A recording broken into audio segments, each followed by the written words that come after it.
Saudara, dari data Balai Konservasi Sumber Daya Alam Aceh, jumlah konflik gajah di Provinsi Aceh terus meningkat dari kurun waktu 5 tahun terakhir. Selain itu, angka kematian gajah juga sudah berjumlah 38 gajah hingga awal Januari 2020. Pada tahun 2015 lalu, konflik gajah terjadi 39 kali, kemudian 2016 naik menjadi 44 kali. Selanjutnya, peningkatan terus terjadi pada tahun 2017 yang menjadi 103 kasus, meskipun terjadi penurunan pada 2018 hanya 73 kasus.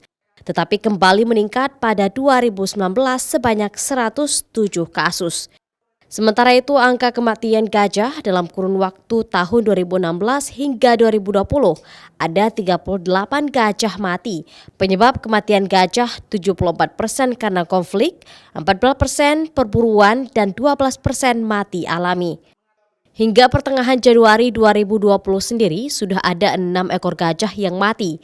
Jumlah tersebut terdiri dari 5 ekor di Kabupaten Aceh Jaya dan 1 ekor di Kabupaten Aceh Utara.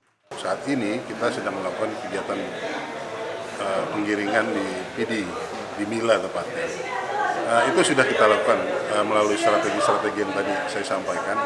Bahwa saat ini untuk di Benar Meriah sendiri sedang berjalan pembuatan barrier ya, yang kurang lebih panjangnya nantinya akan ada 15 kilo yang harapannya ini bisa meminimalisir konflik yang terjadi di Kabupaten Benar Meriah.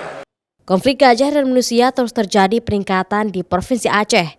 Apalagi gajah liar yang turun ke lahan warga atau melintas untuk mencari makan. Hal tersebut disebabkan oleh sejumlah faktor seperti pembukaan lahan baru dan illegal logging. Terakhir kemarin, gajah turun ke pekarangan masyarakat di Benar Meriah untuk mencari makanan.